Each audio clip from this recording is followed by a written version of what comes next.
വിശ്വാസികളുടെ വിശ്വാസ പ്രഖ്യാപന ഗ്രന്ഥം എന്നറിയപ്പെടുന്ന വിശുദ്ധ ബൈബിളിൽ ക്രിസ്തയേശുവിൻ്റെ പ്രിയ ശിഷ്യനായ യോഹന്നാൻ എഴുതിയ സുവിശേഷം 1-ാം അധ്യായം 42-ാം വാക്യത്തിലേക്ക് സഹർഷം സ്വാഗതം ചെയ്യുന്നു. യോഹന്നാൻ എഴുതിയ സുവിശേഷം 1-ാം അധ്യായം 42-ാം വാക്യം.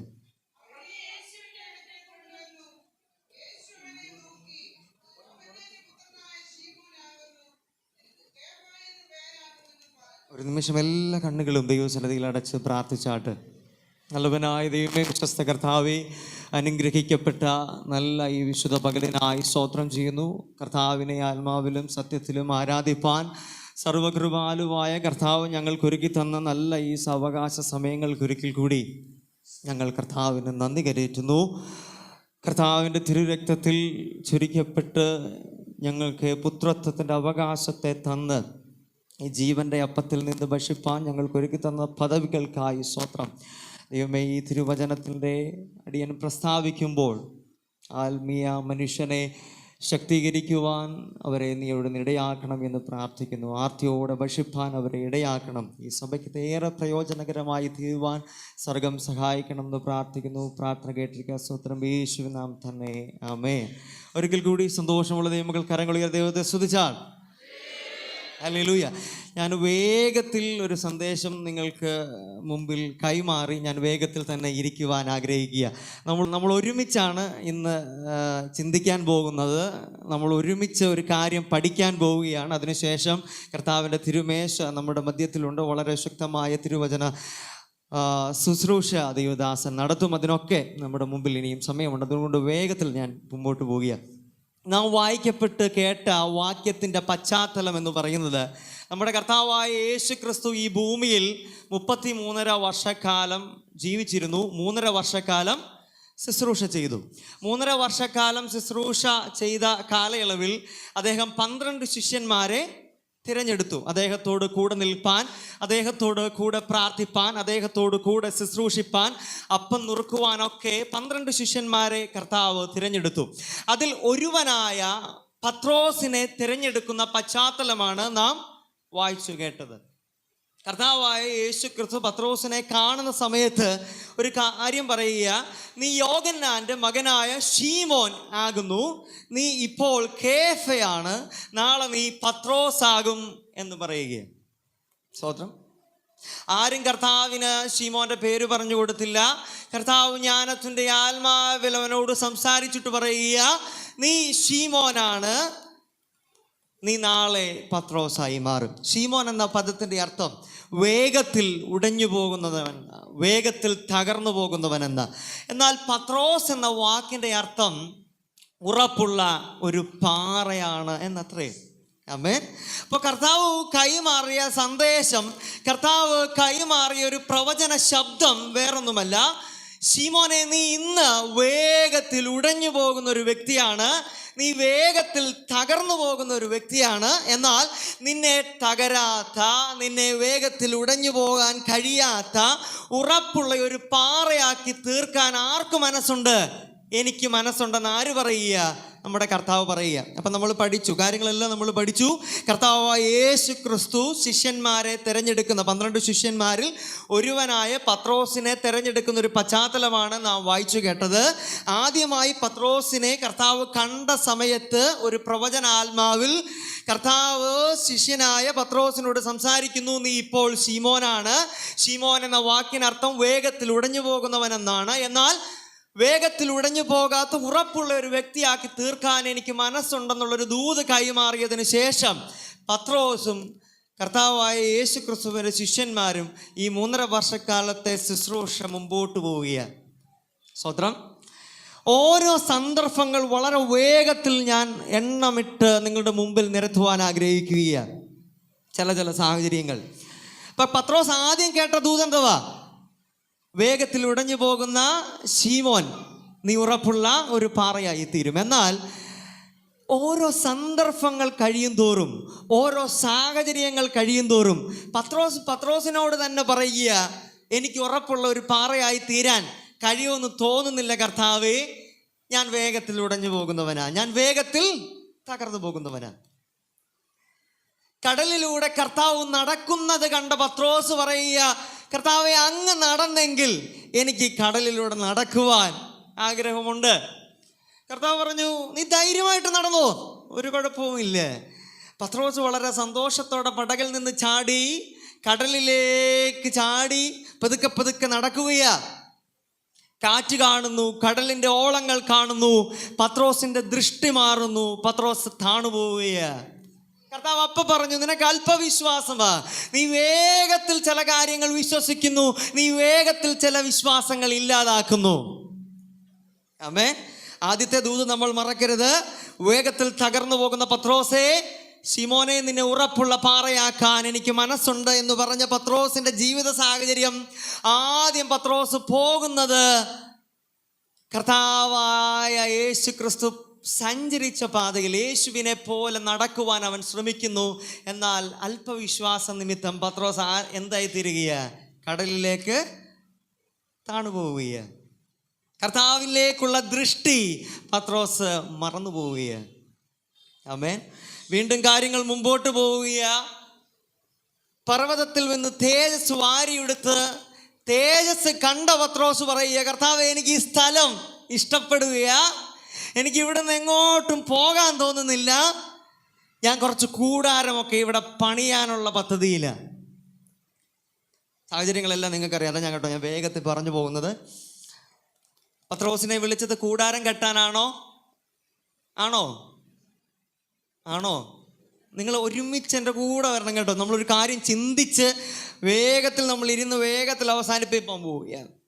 പത്രോസിനെ വിളിച്ചത് കൂടാരം കെട്ടാനാണോ? അല്ല. കർത്താവ് പത്രോസിനെ വിളിച്ചത്, നീ ഉടഞ്ഞു പോകുന്ന ഒരാളാണ്, എന്നാൽ നിന്നെ പാറയാക്കി ഉറപ്പുള്ള ദൈവസഭ പണിയുവാൻ എനിക്ക് ആഗ്രഹമുണ്ടെന്നുള്ള ദൂത് പ്രാപിച്ച പത്രോസ് കർത്താവിനോട് പറയുക, കർത്താവേ എനിക്ക് ഈ സ്ഥലം അങ്ങ് ഇഷ്ടപ്പെട്ടു, ഞാൻ കുറച്ച് കൂടാരമൊക്കെ പണിത് ഇവിടെ അങ്ങ് ഇരുന്നാൽ. ആമേൻ, സ്തോത്രം. വീണ്ടും കാര്യങ്ങൾ മുമ്പോട്ട് പോവുക. കർത്താവ് ശിഷ്യന്മാരോട് ചോദിച്ചു, എൻ്റെ പൊന്നു പിള്ളേരെ, നിങ്ങൾ എന്നെപ്പറ്റി എന്നാ പറയുന്നത്, അല്ല ഇവരെന്നെ പറ്റി എന്നാ പറയുന്നത്?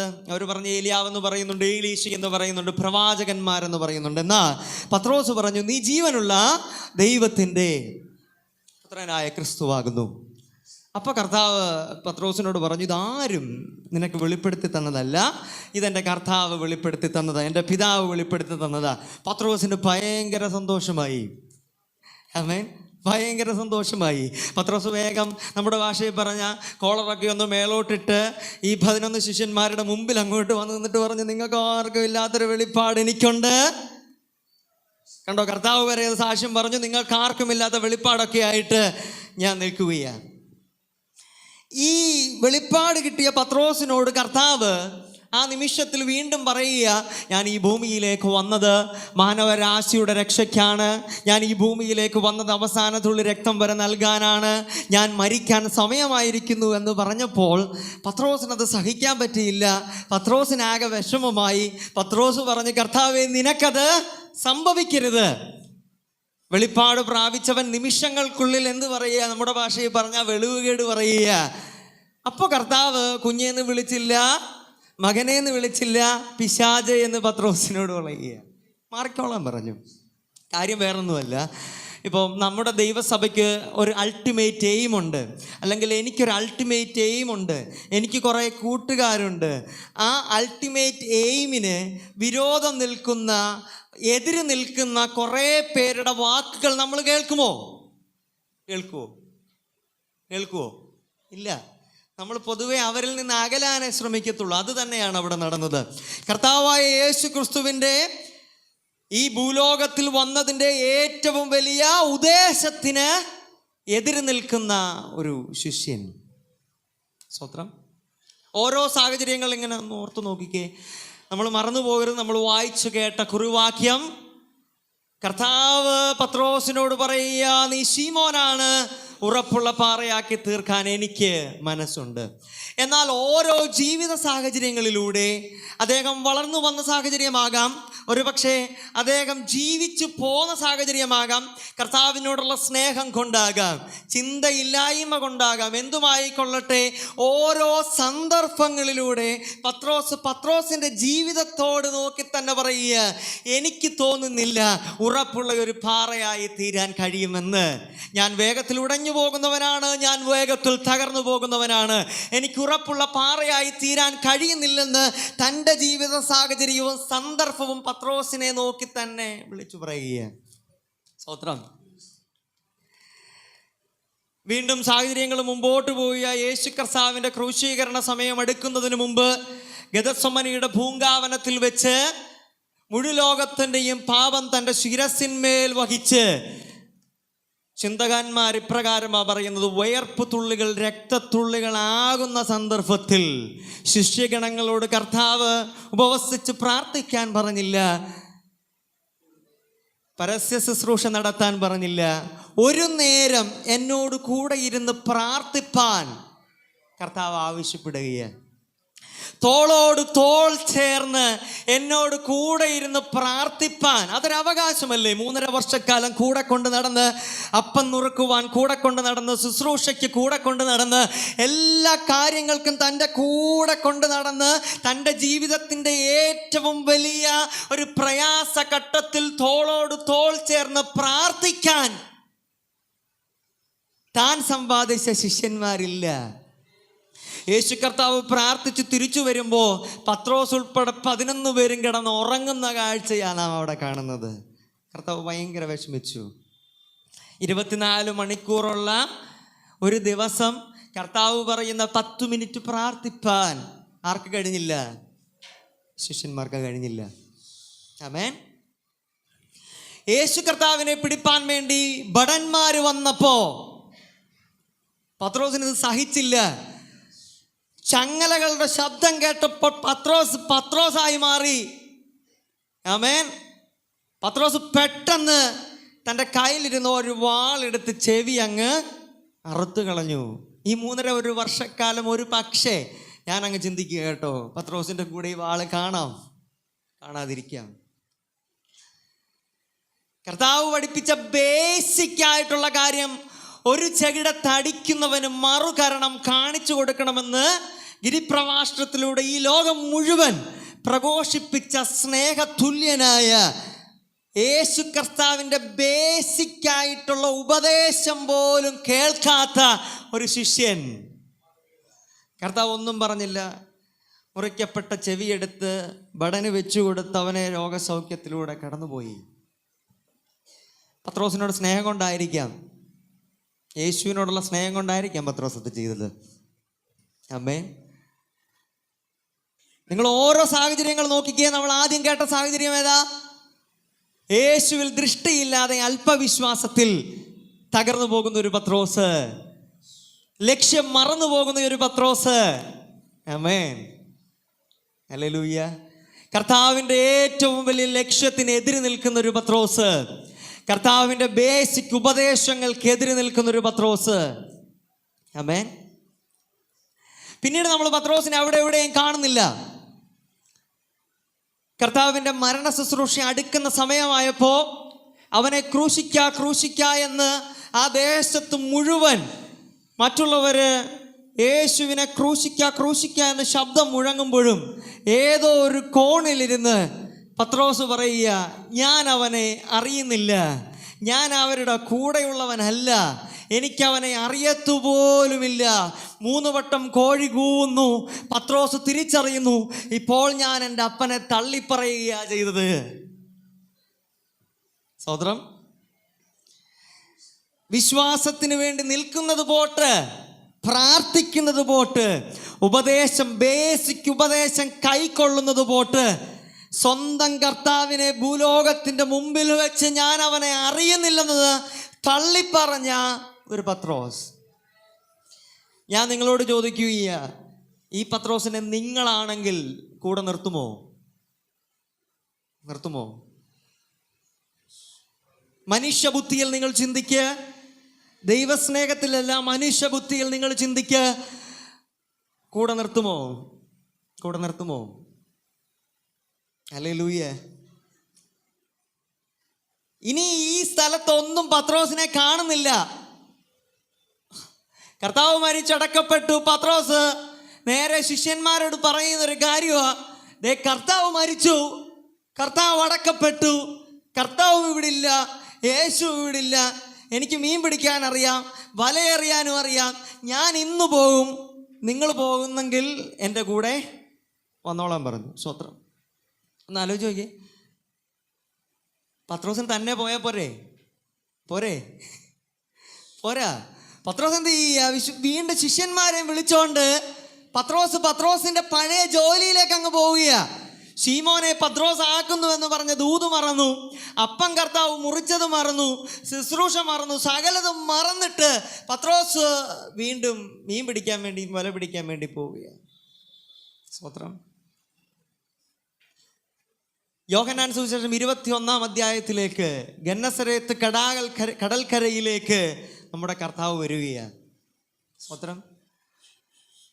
കടലിൻ്റെ ഓളങ്ങൾ അവിടെ ശക്തമായി വീശുമ്പോഴും, കാറ്റ് അവിടെ ശക്തമായി വീശുമ്പോഴും എനിക്ക് ഏറെ സന്തോഷിക്കപ്പെട്ട ഒരു വേടുണ്ട്, നിങ്ങൾക്കൊക്കെ സുപരിചിതമാണത്.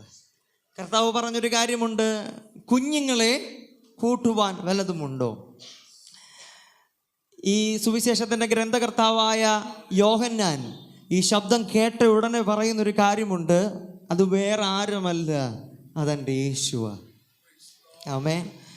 ഇന്ന് ഞാൻ ഏറെ സന്തോഷിച്ചത് യോഹന്നാൻ പറഞ്ഞ ആ സാക്ഷ്യത്തിൻ്റെ മുമ്പിലാണ്. ആ യോഹന്നാൻ്റെ സാക്ഷ്യത്തിൻ്റെ ഉറപ്പെന്തായിരുന്നെന്നറിയാമോ? എൻ്റെ യേശു കർത്താവിനെ ഞാൻ തള്ളിപ്പറഞ്ഞിട്ടും, എൻ്റെ യേശു കർത്താവിൻ്റെ വാക്കിന് മുമ്പിൽ ഞാൻ നിലനിൽക്കാഞ്ഞിട്ടും, ആ സമയത്തും നശിച്ചവനേന്ന് വിളിക്കാതെ, തകർന്നു പോകുന്നവനേന്ന് വിളിക്കാതെ, നമ്മുടെ ഭാഷയിൽ പറഞ്ഞാൽ മുടിഞ്ഞു പോകുന്നവനേന്ന് വിളിക്കാതെ, അനുസരണമില്ലാത്തവനേന്ന് വിളിക്കാതെ, ശപിക്കപ്പെട്ടവനേന്ന് വിളിക്കാതെ, ആ സമയത്തും കുഞ്ഞുങ്ങളേന്ന് വിളിക്കാൻ മനസ്സുള്ളത് ഈ ലോകത്തിൽ എൻ്റെ മാതാവിനല്ല, എൻ്റെ പിതാവിനല്ല, ഞാൻ കൂടെ താമസിക്കുന്ന ഭാര്യയ്ക്കല്ല, ഭർത്താവിനല്ല, കുഞ്ഞുങ്ങൾക്കല്ല, എന്നെ ഈ ലോകത്തിൽ ഉളവാക്കിയ അരുമനാഥനാണെന്നുള്ള ഉറപ്പുള്ള ദൈവജനം കരങ്ങൾ അടിച്ച് ദൈവത്തെ സ്തുതിക്ക്.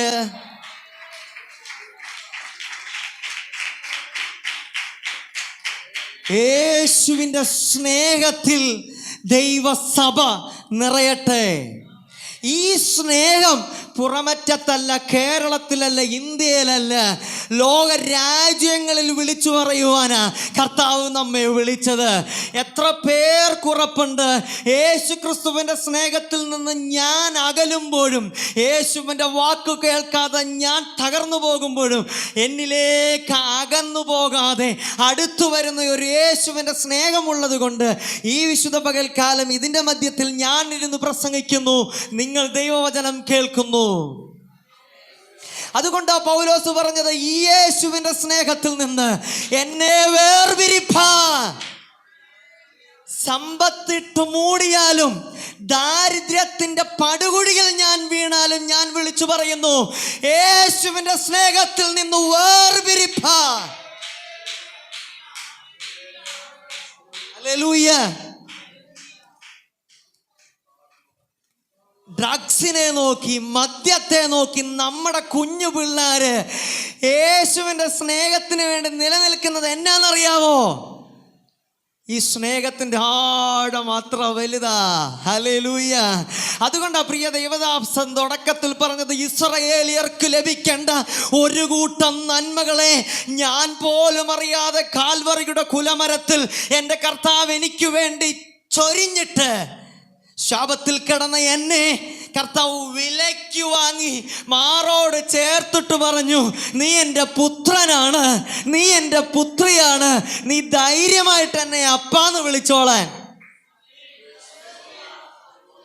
ഹല്ലേലൂയ പറ, ഹല്ലേലൂയ പറ. പ്രിയ ദൈവദാസൻ സ്തോത്രം പറയുമ്പോഴല്ല ദൈവസഭ സ്തോത്രം പറയേണ്ടത്, യേശു ക്രിസ്തുവിൻ്റെ സ്നേഹം ഓർക്കുമ്പോൾ എത്ര പേർക്ക് സന്തോഷമുണ്ട്. നമ്മളൊക്കെ പ്രസംഗിക്കുന്നില്ലേ? അപ്പോസ്തല പ്രവൃത്തി 2-ാം അധ്യായത്തിൽ ശക്തനായി പത്രോസ് അപ്പോസ്തലൻ 3000 പേരെ സ്നാനപ്പെടുത്തി. അല്ല, യോഹന്നാൻ സുവിശേഷം 21-ാം അധ്യായത്തിൽ യേശു കർത്താവ് പത്രോസിനെ തേടി വന്നിട്ട് ചോദിച്ചു, പത്രോസേ, ഇവരിൽ അധികമായി നീ എന്നെ സ്നേഹിക്കുന്നുവോ? നിനക്ക് എന്നോട് പ്രിയമുണ്ടോ? നീ എന്നെ സ്നേഹിക്കുന്നുവോ? 3 ചോദ്യങ്ങൾ കർത്താവ് ചോദിച്ചു. 3 ചോദ്യങ്ങൾക്ക് മുമ്പിൽ തകർന്നുപോയ പത്രോസ് പറഞ്ഞൊരു കാര്യമുണ്ട്, കർത്താവേ, നീ സകലതും അറിയുന്നു, ഞാൻ തള്ളിപ്പറഞ്ഞവനാണെന്ന് നീ അറിയുന്നു, കർത്താവിന് വേണ്ടി നിൽക്കാൻ കഴിയാത്തവനാണെന്ന് ഞാൻ അറിയുന്നു. എന്നിട്ടും തൻ്റെ ആടുകളെ മേയ്പ്പാൻ നീ എനിക്ക് തന്ന ദൈവഭാഗ്യത്തിനായി സ്തോത്രം. ഹല്ലേലൂയ. 3 വസ്തുക്കൾ കർത്താവ് മുമ്പിൽ നിരത്തുകയാ.